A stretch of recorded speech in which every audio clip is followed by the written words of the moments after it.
Hello everyone, welcome to channel Prabhavi competition hub. आज के studio में बात करेंगे जो हमारा दृष्टि का जनरल साइंस का जो बुक है, ठीक है, क्विक बुक, उसके बायो का नेक्स्ट टॉपिक। तो चलिए स्टार्ट करते हैं। तो आज का हमारा टॉपिक है न्यूट्रिशन, ठीक है। तो पहले देख लेते हैं न्यूट्रिशन होता क्या है। तो अ nutrient is anything that provides nourishment essential for growth and maintenance of life. तो न्यूट्रिएंट क्या है? न्यूट्रिएंट एक सब्सटेंस है जो कि हमारे बॉडी को नरिशमेंट प्रोवाइड करता है ग्रोथ के लिए और मेंटेनेंस ऑफ द लाइफ के लिए, ठीक है। This includes macronutrients such as the protein, carbohydrates, fat and water, and micronutrients such as the vitamins, minerals, dietary fibre और रफीज। तो न्यूट्रिएंट्स दो तरीके के होते हैं मान ली, ठीक है। एक तो होता है मैक्रो, है ना, मैक्रो, और दूसरा होता है माइक्रो। तो मैक्रो का मतलब है कि जो हमें हमारे बॉडी को लार्ज अमाउंट में चाहिए, लाइक प्रोटीन, कार्बोहाइड्रेट, फैट्स, है ना, वाटर। और माइक्रो मतलब क्या हुआ कि जो बहुत ही कम अमाउंट में चाहिए, like vitamins, minerals, dietary fibre, ठीक है, रफीज। Macronutrients are eaten in large amount and they provide energy to the body.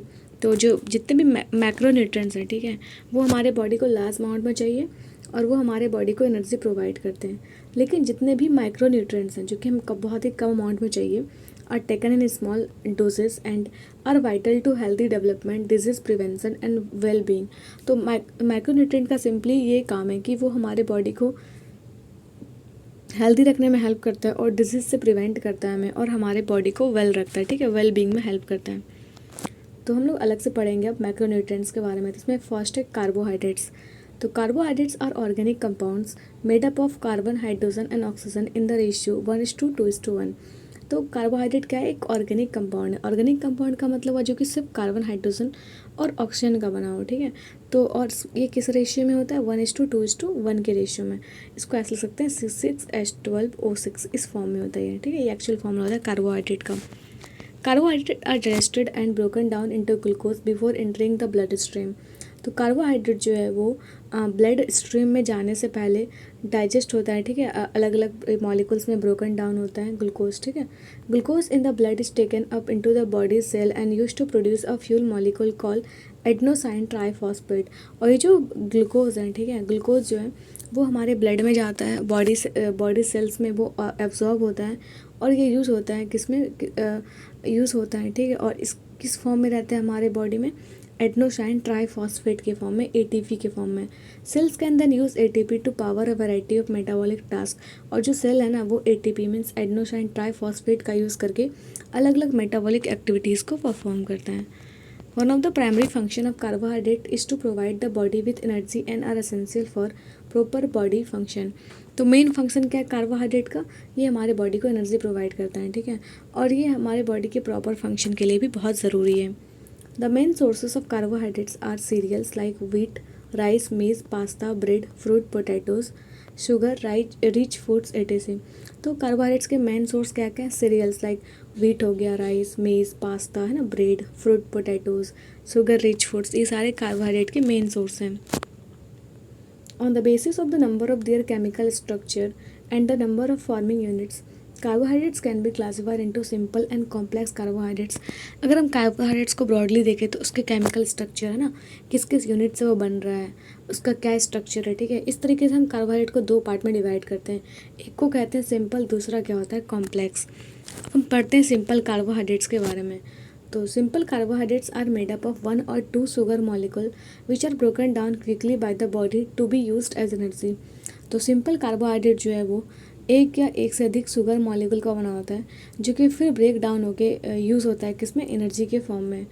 They are found naturally in foods as fruits, milk and milk product. और जो carbohydrate है, ठीक है, वो हमारे फूड में नेचुरली पाए जाते हैं, लाइक फ्रूट्स में, मिल्क में और मिल्क प्रोडक्ट में। They are also found in processed and refined sugar such candy, syrups and soft drinks. इसके अलावा जो कार्बोहाइड्रेट है ये पाया जाता है रिफाइंड शुगर में, प्रोसेस्ड शुगर में, ठीक है, कैंडी में, सिरप में, सॉफ्ट ड्रिंक्स में, इन सब में भी पाया जाता है simple carbohydrate. Simple carbohydrates can be further classified into monosaccharides and disaccharides. फिर हम सिंपल कार्बोहाइड्रेट को दो पार्ट में डिवाइड करते हैं। एक को बोलते हैं मोनोसैकेराइड, दूसरे को क्या बोलते हैं? डाइसैकेराइड्स। आगे बढ़ते हैं। अब देख लेते हैं मोनोसैकेराइड्स क्या होते हैं। तो monosaccharides are simple sugars made up of 1 sugar molecule. तो मोनो का मतलब ही 1 होता है, ठीक है। तो मोनोसैकेराइड क्या होता है? ये एक सिंपल शुगर है जो कि बस एक शुगर मॉलिक्यूल का बना होता है। इसका एग्जाम्पल है ग्लूकोज, फ्रक्टोज और गैलेक्टोज। फिर है डाइसैकेराइड्स। तो disaccharides are made up of 2 sugar molecules bonded together, for example sucrose. तो जितने भी डाइसैकेराइड्स हैं वो 2 शुगर मॉलिक्यूल के बने होते हैं। इसका एग्जांपल है सुक्रोज, जिसको हम टेबल शुगर भी कहते हैं, लैक्टोज और माल्टोज। फिर है ग्लूकोज, ठीक है। तो ग्लूकोज क्या होता है? तो ग्लूकोज का फॉर्मूला है C6H12O6, ठीक है। It's the simplest form of carbohydrate. जो ग्लूकोज जो है ये सिंपलेस्ट फॉर्म है कार्बोहाइड्रेट का। During respiration glucose breaks down into CO2 H2O with the release of energy. तो जब ग्लूकोज ब्रेक डाउन होता है, ठीक है, CO2 और H2O में, तो वहाँ पे large amount of energy release होता है। अब है fructose. Fructose is the sweetest sugar and is commonly found in fruits. तो फ्रक्टोज जो है वो स्वीटेस्ट शुगर है, ठीक है, सबसे मीठा शुगर है, और ये नॉर्मली कहाँ पे पाया जाता है? फ्रूट्स में। Sucrose is common table sugar. It is digested rapidly but has a relatively low glycaemic index due to its content of fructose which has a minimal effect on blood glucose. तो sucrose जो है वो table sugar की form है जो हम लोग use करते हैं नॉर्मली, चीनी, ठीक है, और ये हमारे बॉडी में बहुत ही फास्ट डाइजेस्ट होता है, but has a relatively low glycaemic index due to its content of fructose. लेकिन इसका जो ग्लाइसेमिक इंडेक्स होता है ये बहुत ही कम होता है। इसका रीज़न है कि क्योंकि इसमें फ्रक्टोज भी होता है, विच has a minimal effect on blood glucose. इसका कि ब्लड ग्लूकोज पे बहुत कम इफेक्ट होता है। अब ग्लिसमिक इंडेक्स क्या होता है? The glycemic index is a value जो कि 0 से 100 तक वेरी करता है, assign to a food based on how slowly और quickly that food after consumption causes increase in blood sugar levels. तो ग्लिसमिक इंडेक्स ये दिखाता है कि उसकी वैल्यू 0 से तो पहले 100 तक होती है, और इसका जो नंबरिंग है वो उस बेसिस पे क्या आता है कि कोई भी फूड है वो कंज्यूम करने के बाद कितना जल्दी ब्लड के शुगर लेवल को बढ़ा रहा है, ठीक है। Lactose is a disaccharide composed of galactose and glucose. तो लैक्टोज जो है, लैक्टोज एक डाइसैकेराइड है, ठीक है, हालांकि ये भी एक सिंपल शुगर ही है, मतलब सिंपल कार्बोहाइड्रेट ही है, लेकिन ये डाइसैकेराइड है, मतलब 2 शुगर मॉलिक्यूल का बना होता है, ठीक है। वो कौन कौन सा है? गैलेक्टोज और glucose. Lactose made up of about 2.2 से 8% of the milk by wait. तो लैक्टोज जो है हमारे जो मिल्क का ना 2 से लेकर के 8% तक के कंपोजिशन को बनाता है। अब है माल्टोज। तो maltose is a disaccharide form from 2 units of glucose. तो माल्टोज जो है वो फॉर्म होता है 2 यूनिट ऑफ ग्लूकोज से। इसको हम लोग और क्या, इसको it is commonly found in barley grains. और माल्टोज कहाँ पे पाया जाता है? ये पाया जाता है बार्ली ग्रेन में, ठीक है, नॉर्मली। अब है कॉम्प्लेक्स कार्बोहाइड्रेट। तो complex carbohydrate are known as polysaccharides are formed by 3 और more linked sugar with extensive branching. तो कॉम्प्लेक्स कार्बोहाइड्रेट को हम लोग और क्या कहते हैं? पॉलीसैकेराइड्स भी कहते हैं, क्योंकि इसमें बहुत सारे शुगर मॉलिक्यूल्स कंबाइन होकर तब इस कार्बोहाइड्रेट का फॉर्मेशन करते हैं। और है कि ये मतलब 3 और 4 से तो बने ही होंगे, ठीक है, और ये काफ़ी अधिक इसमें ब्रांचिंग भी होता है। They take time longer than others to break down. तो सिंपल शुगर से अधिक टाइम लेता है ये किसके लिए? ब्रेक डाउन करने के लिए, एनर्जी प्रोड्यूस करने के लिए। They are abundantly found in lentils, bean, peanuts, potatoes, बीज, corn, whole grain bread, cereals etc। तो ये जो हमारे इस कॉम्प्लेक्स कार्बोहाइड्रेट है ये कहाँ पाए जाते हैं? लेंटिल्स में ना, बीन्स में, पीनट्स में, potatoes, peas, corn, whole grain bread में, सीरियल्स में, ठीक है, ये बहुत अधिक पाए जाते हैं उसमें। अब कुछ एग्जांपल्स देख लेते हैं कॉम्प्लेक्स कार्बोहाइड्रेट्स के। तो पहला है स्टार्च। तो starch is formed by units of glucose and is the storage form of carbohydrate in plants. Starch क्या है? स्टार्च जो होता है ना ये ग्लूकोज से फॉर्म होता है पहले तो, और ये स्टोरेज के फॉर्म में काम करता है कार्बोहाइड्रेट्स का प्लांट में। It is found in bread, potatoes, rice, serial. और ये स्टार्च कहाँ कहाँ पाया जाता है? ब्रेड में, पोटैटोज में, राइस, सीरियल्स में। फिर सेल्यूलोज। अब cellulose, the principal structural component of plant, is a complex polysaccharide comprising many glucose units linked together। तो सेलुलोज क्या है? सेलुलोज जो है वो प्लांट का एक बहुत ही इंपॉर्टेंट स्ट्रक्चरल पार्ट है, ठीक है, जो कि प्लांट्स को बनाता है। और ये एक क्या है? ये कॉम्प्लेक्स पॉलीसेकेराइड है, ठीक है। पॉलीसेकेराइड का मतलब ये बहुत सारे शुगर मॉलिक्यूल का बना होता है, इसमें कि बहुत सारे ग्लूकोज यूनिट्स एक दूसरे से लिंक होते हैं। नेक्स्ट है ग्लाइकोजन। तो glycogen is called animal starch. Glycogen को हम क्या कहते हैं? एनिमल स्टार्च कहते हैं। It is formed in the liver and muscles of higher animals and is stored as an energy source. तो ग्लाइकोजन जो है वो स्टोर कहाँ पे होता है? लीवर या मसल में, वो भी हायर एनिमल्स में, और इसमें एनर्जी जो स्टोर होता है ये एनर्जी सोर्स के फॉर्म में ये स्टोर होता है, ठीक है। आगे हमारे पास है प्रोटीन्स। तो प्रोटीन्स को हम लोग अमीनो एसिड भी कहते हैं, या फिर कह सकते हैं कि प्रोटीन जो है वो अमीनो एसिड का बना होता है, ठीक है। तो proteins are made up of amino acid which are joint together by peptide bonds. तो प्रोटीन्स जो है वो बने होते हैं किसके? अमीनो एसिड के। और वो जो अमीनो एसिड है ये ज्वाइन किससे होते हैं? पेप्टाइड बॉन्ड से। Amino acids are organic molecule that consist of carbon, hydrogen, oxygen, nitrogen and sometimes sulphur. तो अमीनो एसिड क्या है? अमीनो एसिड एक ऑर्गेनिक मॉलिक्यूल है जो कि बना होता है कार्बन, हाइड्रोजन, ऑक्सीजन, नाइट्रोजन का, ठीक है। कभी कभी इसमें सल्फर भी हो सकता है। Proteins are of great nutritional value and are directly involve in the chemical processes essential for life. तो प्रोटीन जो है उसमें न्यूट्रिशन वैल्यू काफ़ी ज़्यादा होता है, ठीक है। और जितने भी केमिकल प्रोसेसेस हमारे लाइफ के लिए एसेंशियल हैं उसको परफॉर्म करने में भी प्रोटीन का बहुत बड़ा कंट्रीब्यूशन है। They are essential in forming muscle and producing enzymes and hormone. इसके अलावा ये मसल फॉर्मेशन में भी हेल्प करता है प्रोटीन, और एंजाइम्स या हार्मोन्स को सिक्रीट करने में भी हेल्प करता है। About 20 different amino acids exist in proteins, and hundreds to thousands of these amino acids are attached to each other in long chains to form a protein। तो लगभग हमारे जो बॉडी है उसमें प्रोटीन्स में लगभग 20 अमीनो एसिड्स, 20 डिफरेंट टाइप्स के amino acid पाए जाते हैं, और millions and billions of amino acid जब कंबाइन करता है तो प्रोटीन का फॉर्मेशन होता है। Animal proteins provide all essential amino acids, while plant proteins may be lacking several of these essential elements। तो अगर प्लांट के केस में देखें तो जो अमीनो एसिड होता है ना उसमें सारे ही जितने भी न्यूट्रिएंट्स चाहिए होता है वो सारे एलिमेंट्स होते हैं, सारे एसेंशियल एलिमेंट होते हैं। लेकिन प्लांट्स में जो है वो कुछ एलिमेंट्स जो है वो मतलब नहीं होता है, ठीक है, वो लैक करता है। Therefore, to ensure that we get all the essential amino acids, it is necessary to include meat, eggs, dairy, nuts and beans in our diet, as they are source of complete protein। तो अगर हमें ये पूरा complete करना है कि मतलब सारे अमीनो एसिड हमारे फूड में आ जाए, तो उसके लिए हमारे डाइट में मीट, एग, डेयरी, नट्स है ना, बीन्स, ये सब भी इंक्लूड होना चाहिए। अगर कोई भी प्रोटीन अगर प्लांट बेस्ड प्रोडक्ट में नहीं हो पा रहा है, नहीं उससे आ पा रहा है, तो हम इन सब चीज़ से उसको पूरा कर लेंगे, ठीक है। The deficiency protein leads to disease kwashiorkor and marasmus. और अगर हमारे बॉडी में प्रोटीन की डिफिशेंसी हो जाएगी तो कौन सा डिजीज़ हो सकता है? क्वासिल्कर और मरासमस, ठीक है। अब नोट के फॉर्म में लिखा हुआ है, keratin is a structural protein that strengthens protective covering such as hair. तो ये जो कैरेटीन है, ठीक है, ये एक स्ट्रक्चरल प्रोटीन है जो कि हमारे जो प्रोटेक्टिव कवरिंग है उसको स्ट्रेंथ प्रोवाइड करता है, लाइक हेयर, ठीक है। नेक्स्ट हमारे पास न्यूट्रिएंट है फैट। तो फैट्स, ठीक है। अब fat molecule consist of two main components, glycerol and fatty acid. तो फैट मॉलिक्यूल जो है वो मेनली दो कंपोनेंट का बना होता है। एक को तो हम कहते हैं ग्लिसरॉल, दूसरा क्या होता है? Fatty acid. Fats boost absorption of vitamin, help protect organs, serve as storage system and a reserve supply of energy. तो फैट्स जो है ना वो हमारे बॉडी को विटामिन को एब्जॉर्ब करने में हेल्प करता है, ठीक है। इनफैक्ट ये हमारे ऑर्गन्स को प्रोटेक्ट भी करता है। एक तरीके से ये स्टोरेज सिस्टम की तरह भी काम करता है एनर्जी का, और ये एनर्जी का रिजर्व में सप्लाई प्रोवाइड करता है। Insulate layers under the skin and oils on the surface of the skin to make the skin waterproof। इसके अलावा ये स्किन के लेयर को इंसुलेशन प्रोवाइड करता है, और हमारे जो स्किन का सरफेस है, ठीक है, उसको वाटरप्रूफ भी बनाता है। There are 3 major kinds of fats. अब हमारे बॉडी में जितने भी फैट्स हैं, ठीक है, वो मेनली 3 तरीके के होते हैं। एक को हम बोलते हैं सैचुरेटेड फैट, दूसरा होता है अनसैचुरेटेड, तीसरा क्या होता है? Trans fat. अब हम वन बाय वन सबके बारे में पढ़ेंगे। तो फर्स्ट है हमारे पास saturated fats.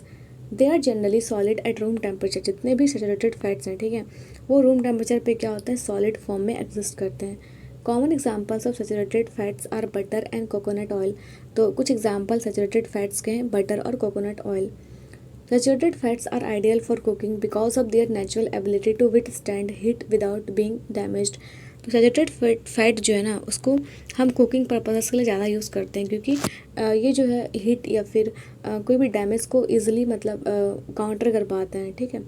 However, a high intake of saturated fat may eventually raise levels of low density lipoprotein cholesterol in the body। This in turn increases the risk of cardiovascular disease and stroke। तो अगर हम बहुत अधिक saturated fats को consume कर रहे हैं तो हमारे बॉडी में क्या होता है कि लो डेंसिटी लिपोप्रोटीन का जो कोलेस्ट्रॉल जो होता है वो बढ़ जाता है, ठीक है। इस वजह से जो हमारे बॉडी को cardiovascular disease like heart attack या फिर स्ट्रोक का जो खतरा है वो बढ़ जाता है। आगे बढ़ते हैं। नेक्स्ट है हमारे पास अनसैचुरेटेड फैट, ठीक है। तो they are derived mostly from the plant oils and are generally liquid at room temperature. जितने भी अनसैचुरेटेड सॉइल हैं, ठीक है, वो नॉर्मली प्लांट ऑयल से हमें मिलते हैं और वो रूम टेम्परेचर पे लिक्विड स्टेट में एग्जिस्ट करते हैं। This are considered as good fat. और हम अनसैचुरेटेड फैट को क्या बोलते हैं, गुड फैट की कैटेगरी में कंसिडर करते हैं। अब हम फर्दर अनसैचुरेटेड फैट्स को भी दो टाइप में क्लासीफाई कर सकते हैं। एक को हम बोलेंगे मोनो अनसैचुरेटेड फैट्स और दूसरा क्या होता है पॉली अनसैचुरेटेड फैट्स। पहले देखते हैं मोनो अनसैचुरेटेड फैट्स। दे लोअर LDL और बैड कोलेस्ट्रॉल लेवल। तो ये जो मोनोसैचुरेटेड फैट है ना, ये LDL लेवल को कम करता है, लो कोलेस्ट्रॉल मतलब बैड कोलेस्ट्रॉल लेवल जो है उसको कम करता है। And maintain a healthy level of good high density lipoprotein. तो मतलब ये लो डेंसिटी लिपोप्रोटीन को लेवल को कम करता है, ठीक है। और हाई डेंसिटी लिपोप्रोटीन का जो अमाउंट है कोलेस्ट्रॉल का, वो उसको इंक्रीज़ करता है। और HDL जो है हाई डेंसिटी लिपोप्रोटीन, तो which plays a vital role in protecting the heart and healthy energy levels. और HDL जो है वो हार्ट के लिए बहुत ज़रूरी है, ये हार्ट को प्रोटेक्ट करता है और हेल्दी एनर्जी लेवल्स को प्रोवाइड करता है। कुछ एग्जांपल देख लेते हैं मोनो अनसैचुरेटेड फैट्स का, लाइक ऑलिव ऑयल, ठीक है, नट्स, एवोकाडो, ठीक है। फिर है poly unsaturated fats. These are abundantly found in both animal and plant food and are considered to be good fats. तो पॉली अनसैचुरेटेड फैट जो है वो बहुत अधिक अमाउंट में पाया जाता है एनिमल या प्लांट फूड में, ठीक है। और इसको भी हम गुड फैट्स की कैटेगरी में रखते हैं। This fats include omega-3 fatty acids which keep the heart healthy. तो पॉली अनसैचुरेटेड फैट में कह सकते हैं इसमें omega-3 फैटी एसिड्स होता है जो कि हमारे हार्ट को हेल्दी रखता है। Reduces triglycerides in the blood में ट्राइग्लाइसराइड्स के अमाउंट को कम करता है। ब्रेन को इम्प्रूव करता है ना, जॉइंट एंड आई हेल्थ को भी इम्प्रूव करता है। And omega-6 fatty acid which play an important role in muscle functioning. इसके अलावा इसमें omega-6 फैटी एसिड भी होता है जो कि मसल के फंक्शनिंग में हेल्प करता है, ठीक है। Walnut, salmon, soybean, sunflower oil, nuts are good sources of poly unsaturated fats. अगर हमें पॉली अनसैचुरेटेड फैट्स चाहिए तो हम क्या क्या ले सकते हैं अपने फूड में, walnut, salmon, soybean, sunflower oil, nuts, ठीक है। ये सारे अच्छे सोर्स हैं किसके, पॉली अनसैचुरेटेड फैट्स के। अब है हमारे पास ट्रांस फैट। तो trans fats are manufactured through the process of hydrogenation. तो ट्रांस फैट जो हमें बनाते हैं ना, वो बनाते हैं हम किसके हेल्प से, हाइड्रोजनेशन के प्रोसेस से। अब हाइड्रोजनेशन प्रोसेस क्या होता है, the process in which hydrogen is added, ठीक है। तो इसमें इसी को हम लोग क्या बोलते हैं, हाइड्रोजनेशन बोलते हैं। फिर hydrogen is added to liquid vegetable oil to make them more solid. तो ट्रांस फैट बनाने के प्रोसेस में हम क्या करते हैं कि जो कोई भी ऑयल है उसमें हम हाइड्रोजन को ऐड करके फिर हम उसको सॉलिड फॉर्म में कन्वर्ट करते हैं। Trans fats are use to have a long shelf life and give food a nice taste. तो ट्रांस फैट हम क्यों बनाते हैं, इसका रीज़न है कि ट्रांस फैट जो है वो काफ़ी टाइम तक ख़राब नहीं होता है, ठीक है। इसकी लाइफ जो थी वो ज़्यादा होती है, लॉन्ग लाइफ होता है इसका, और इसका टेस्ट भी होता है ना, वो ज़्यादा अच्छा होता है, ठीक है। Trans fats are not essential and they have damaging health effects. तो ट्रांस फैट जो है हमारे बॉडी के लिए बिल्कुल भी ज़रूरी नहीं है, इनफैक्ट हमारे बॉडी या हेल्थ को डैमेज ही करता है। Trans fat increase the level of LDL cholesterol. तो ये जो ट्रांस फैट जो है हमारे बॉडी में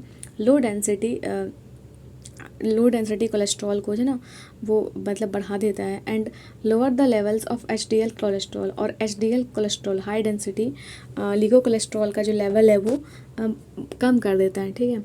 this increases the risk of heart disease, stroke and type 2 disease और डायबिटीज़, ठीक है। तो हम अगर बहुत अधिक ट्रांस फैट का कंजप्शन कर रहे हैं तो उसके वजह से हार्ट डिजीज़ हो सकता है, ठीक है, स्ट्रोक आ सकता है, टाइप 2 डायबिटीज़ का भी खतरा रहता है।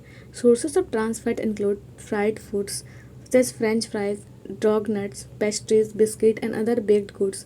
अगर ट्रांस फैट का सोर्स के बारे में बात करें तो जितने भी फ्राइड फूड्स हैं, ठीक है, क्योंकि इसका लाइफ ज़्यादा होता है, तो फ्राइड फूड्स जितने भी पैकेज फूड होते हैं, ठीक है, like French fries, dog nuts, pastries, biscuit, है ना, तो ये सारे ही क्या है, इसमें ट्रांस फैट होता है। अब है initiatives to reduce trans fat. तो हम ट्रांस फैट को कैसे रिप्लेस कर सकते हैं, ठीक है। तो क्या क्या इनिशिएटिव्स लिए गए हैं ताकि हम ट्रांस फैट को ख़त्म कर सकें। The replace action package by the World Health Organization provides a strategic approach to eliminate industrially produced trans fat from the national food supplies with the goal of global elimination by 2023। तो हम जो WHO, ठीक है, world Health organisation का ये plan है कि हम क्या करेंगे, जितने भी ट्रांस फैट्स, ठीक है, जो कि इंडस्ट्री में प्रोड्यूस होते हैं या तो यूज होते हैं, ठीक है, उसके सप्लाई को ही हम बंद कर देंगे। और इसके गोल कब का था, मतलब कब का है, 2023 का, ठीक है, 2023 का। The Food Safety and Standards Authority of India (FSSAI) has launched a campaign to eliminate trans fats in India by 2022। और इंडिया में भी ये कैंपेन स्टार्ट किया गया था FSSAI के द्वारा, food safety and standard authority of India, ठीक है, कि हमें क्या करना है, ट्रांस फैट को एलिमिनेट करना है, ठीक है। इसके लिए कैंपेन स्टार्ट हुआ था 2022 तक कि हमें ट्रांस फैट को ख़त्म करना है, ठीक है। अब वाटर, ठीक है, तो water is an important component of our body with 65 to 75% body weight being water. तो वाटर जो है वो हमारे बॉडी का बहुत ही इंपॉर्टेंट कंपोनेंट है, जो कि हमारे जो बॉडी का जो वेट है उसका 65 से 75% जो होता है वो वाटर ही होता है, ठीक है। It is critical for waste removal and temperature regulation and is essential element of every cell. और ये जो है वाटर, ये मतलब अगर वाटर रिमूवल के बारे में बात करें, फिर टेम्परेचर को रेगुलेट करने में इसका बहुत ही बड़ा रोल होता है, ठीक है, वाटर का। Dehydration can lead to tiredness and impair concentration and physical performance. तो डिहाइड्रेशन की वजह से अगर हमारे बॉडी में वाटर की डिफिशियंसी होगी तो हमें टायर्डनेस फील हो सकता है, ठीक है, हमारा कंसंट्रेशन लूज हो सकता है, ठीक है, फिजिकल परफॉर्मेंस हमारा जो है डिक्रीज हो सकता है। आगे हमारे पास कुछ माइक्रो न्यूट्रिएंट्स उसके बारे में पढ़ते हैं। तो फर्स्ट में आता है हमारा एक ब्रॉड कैटेगरी, वो है मिनरल्स। तो मिनरल्स क्या होते हैं? Minerals are inorganic material required by our body but they can not be produced by the body and have to be obtain by dietary sources. तो मिनरल्स एक इनऑर्गेनिक मटेरियल है, ठीक है, जो कि हमारे बॉडी को चाहिए होता है, लेकिन ये बहुत ही कम अमाउंट में चाहिए होता है, ठीक है। ये एक्चुअली क्या है ना कि हमारे बॉडी में प्रोड्यूस नहीं हो सकता, तो हमें ये बाहर में डाइट में ही लेना होता है, ठीक। One of the key task of major minerals is to maintain the proper balance of water in the body. तो मेन जो फंक्शन है मिनरल्स का हमारे बॉडी में ये है कि वाटर लेवल जो है हमारे बॉडी का वो मेंटेन रहे, ठीक है। इसको मेंटेन करने में हेल्प कौन करेगा? वाटर, मिनरल्स, ठीक है। अभी कुछ important minerals required by our body. तो इसमें मिनरल्स का नाम दिया हुआ, फिर है फंक्शन और सोर्स, ठीक है। तो पहला है कैल्शियम। तो calcium is essential for bone health, teeth muscle and nerve function and circulation. तो कैल्शियम जो है वो हमारे बॉडी में बोन हेल्थ के लिए, टीथ सही रहे उसके लिए ज़रूरी है, ठीक है, मसल फंक्शनिंग के लिए, नर्व फंक्शन के लिए, या फिर ब्लड सर्कुलेशन के लिए ज़रूरी है। इसका सोर्स क्या क्या है कैल्शियम का? यह मिल सकता है मिल्क से, चीज़ से, एग से, फिश, ब्रोकली, कैबेज, ठीक है, मतलब सिंपली ग्रीन वेजिटेबल या फिर मिल्क प्रोडक्ट से। अब है phosphorus. Like calcium, phosphorus is required to build strong bones and teeth. जैसे कि कैल्शियम हमें क्यों चाहिए? इस बोन को स्ट्रॉन्ग करने के लिए, टीथ को स्ट्रॉन्ग करने के लिए, वैसे ही फॉस्फोरस जो है वो हमें क्यों चाहिए? बोन्स और टीथ को स्ट्रॉन्ग बनाने के लिए। It help the cell to function properly and make energy. Phosphorus जो है वो हमारे सेल को फंक्शन करने में हेल्प करता है और एनर्जी का भी फॉर्मेशन करता है। कुछ सोर्सेज जो हैं वो फॉस्फोरस के मिल्क, चीज़, बाजरा, ग्रीन लीफी वेजिटेबल्स, ठीक है, ये सारे क्या है मतलब सोर्स हैं फॉस्फोरस के। अब है sodium. Sodium helps in regulation of blood pressure, blood volume, balance of fluid in the cells and support the absorption of other nutrients including chloride, amino acid and glucose. तो sodium जो है हमारे body में blood pressure को regulate करता है, ठीक है, और जो सेल में जो भी फ्लूइड है वो कितना अमाउंट में होगा इसको भी रेगुलेट करता है। जितने भी न्यूट्रिएंट्स हैं उसको एब्जॉर्प्शन में हेल्प करता है, ठीक है, लाइक क्लोराइड हो गया, अमीनो एसिड हो गया, ग्लूकोज हो गया। अब सोर्सेज क्या हैं सोडियम के? Table salt, fish, meat, egg, milk, ठीक है, ये सारे सोर्स हैं सोडियम के। अभी potassium. Potassium is required for muscle contraction, nerve conduction and maintenance of positive electrolyte in the body. तो पोटेशियम जो है वो हमारे बॉडी को चाहिए किस लिए? मसल को कंट्रैक्ट होने के लिए, ठीक है, नर्व कंडक्शन के लिए, और हमारे बॉडी में जितने भी पॉजिटिव इलेक्ट्रोलाइट्स हैं उसको मेंटेन करने के लिए। अब इसके सोर्स क्या है पोटेशियम के? ये पोटैटोज़, टोमेटोज़ है ना, ओवेकाडोज़, साइट्रस फ्रूट्स, बनाना, फैटी फिश, पोल्ट्री, स्पाइनक, ये सारे सोर्स हैं पोटेशियम के। अब है आयरन। तो iron supports red blood cell, help in oxygen transportation and hormone creation. तो आयरन जो है वो आयरन हमारे ब्लड सेल को सपोर्ट करता है, ठीक है, और ऑक्सीजन ट्रांसपोर्टेशन में भी हेल्प करता है, क्योंकि आयरन जो है ना वो हीमोग्लोबिन में भी रहता है, ठीक है, और हीमोग्लोबिन ऑक्सीजन को ट्रांसपोर्ट करता है, तो इसमें कह सकते हैं कि आयरन का भी सपोर्ट होता है, ठीक है, और हार्मोन क्रिएशन में भी हेल्प करता है। It also regulate growth and supports the immune system. इसके अलावा आयरन जो है वो इम्यून सिस्टम को भी स्ट्रेंथन करता है, ठीक है, और इसका क्या सोर्स क्या है? Albumin of eggs, banana, bajra, ये सारे सोर्स हैं आयरन के। अब है iodine. It is important for production of thyroid hormone and gives one healthy skin, hair and nails. तो आयोडीन क्यों ज़रूरी है? आयोडीन जो है वो थायराइड ग्लैंड से थायराइड हार्मोन को प्रोड्यूस करने में हेल्प करता है। इस वजह से हमारा जो स्किन है हेल्दी, या फिर हेयर, नेल्स, ये सब हेल्दी रहते हैं, ठीक है। आयरन के सोर्स क्या हैं? Sea fish, sea food, iodised salt, green leafy vegetables. और आयोडीन का अगर इंटेक प्रॉपर अमाउंट पे नहीं होगा तो हमें क्वाइटेड डिजीज़ हो सकता है, ठीक है, इसलिए आयोडीन हमारे बॉडी के लिए बहुत ज़रूरी है। अब है zinc, it boost the immune system and wound healing. Zinc जो है हमारे इम्यून सिस्टम को स्ट्रेंथन करता है और वुंड से हील करने का जो कैपेसिटी है वो इंक्रीज़ करता है। इसके सोर्स हैं जिंक का मीट, सी फूड, नट्स और लेग्यूमीज।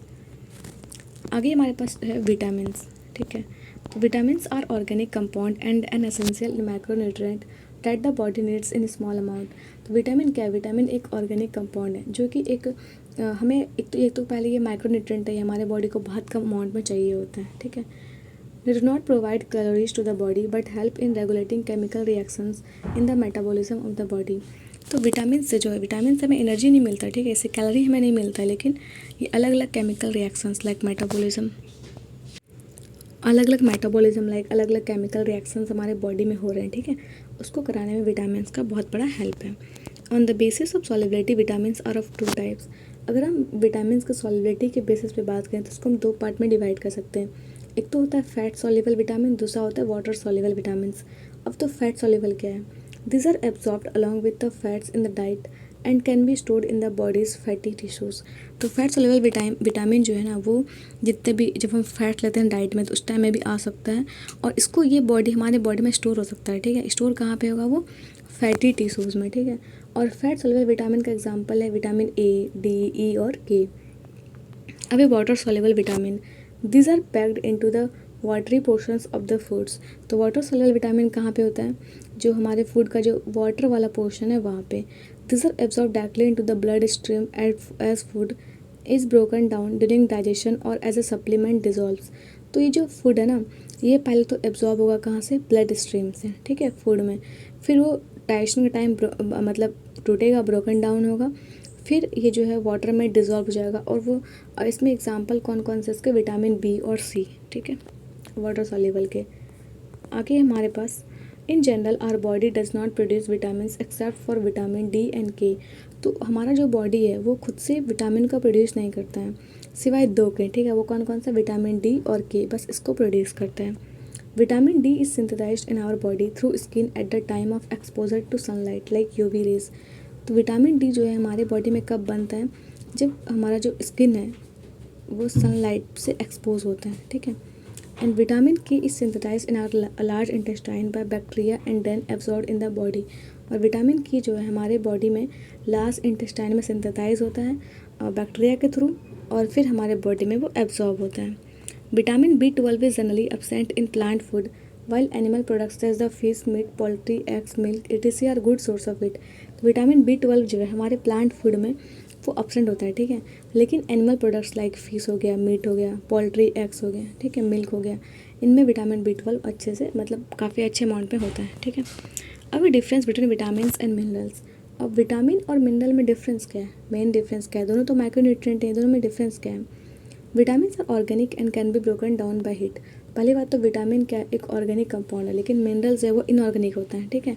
और विटामिन जो है वो हीट के द्वारा इसका ये टूट सकता है, ब्रेक हो सकता है, लाइक एयर में भी और एसिड में भी ये ब्रेक हो सकता है। Minerals are inorganic and hold on to their chemical structure. Minerals होते हैं ना, वो तो पहली बात तो इनऑर्गेनिक है, ठीक है, और वो अपना प्रॉपर्टी रिटेन रखते हैं ना, उसको लूज़ नहीं करते हैं। It means the minerals in soil and water easily find their way into our body through the plants, fish, animal and fluids we consume। इसका मतलब क्या हुआ कि जो भी मिनरल्स सॉइल या वाटर जो है, वाटर में अगर है, ठीक है, वो हमारे बॉडी में प्लांट्स के थ्रू, फिश के थ्रू, एनिमल या फिर फ्लूइड के थ्रू आराम से आ सकते हैं, जैसे हम कंज्यूम करेंगे उस फूड को, ठीक है। However, it is tougher to settle vitamin from food and other sources into the body because cooking storage। अब लेकिन इस तरीके से विटामिन को हम अपने बॉडी में कंज्यूम नहीं कर सकते हैं, क्योंकि अगर जैसे ही विटामिन जो है वो एयर या फिर हीट्स के एक्सपोजर में आएगा, ये जो है वो ब्रेक हो जाएगा, ठीक है। अब हम कुछ देख लेते हैं विटामिन और उसका क्या फंक्शन है, ठीक है, विटामिन का क्या फंक्शन है, फिर उसका सोर्स क्या है, ठीक है, उसे कौन कौन सा उसकी डिफिशेंसी से कौन सा डिजीज़ हो सकता है, ठीक है। तो पहला है विटामिन ए, इसका केमिकल नेम रेटिनॉल भी है। इसका फंक्शन है ये विज़न में हेल्प करता है, ठीक है, हेल्दी स्किन को हेल्दी बनाता है, म्यूकस मेम्ब्रेन को प्रोटेक्ट करता है, ठीक है, बोन और टूथ ग्रोथ को प्रमोट करता है, इम्यून सिस्टम को भी स्ट्रेंथन करता है, ठीक है। इसका सोर्स है मिल्क, एग्स, चीज़, ग्रीन वेजिटेबल्स, कैरेट्स, फिश, है ना, लिवर ऑयल।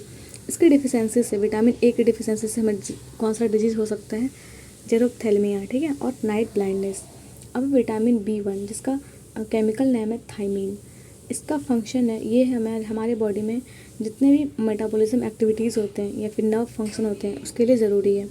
इसका सोर्स है, अब इसका सोर्स देख लेते हैं। सोर्स में क्या आएगा, इसका विटामिन B1 का होल ग्रेन है ना, enriched breads, cereals, legumes, nuts and seeds. इसके डिफिशेंसी से कौन सा डिजीज़ हो सकता है विटामिन B1 की डिफिशेंसी से, बेरी।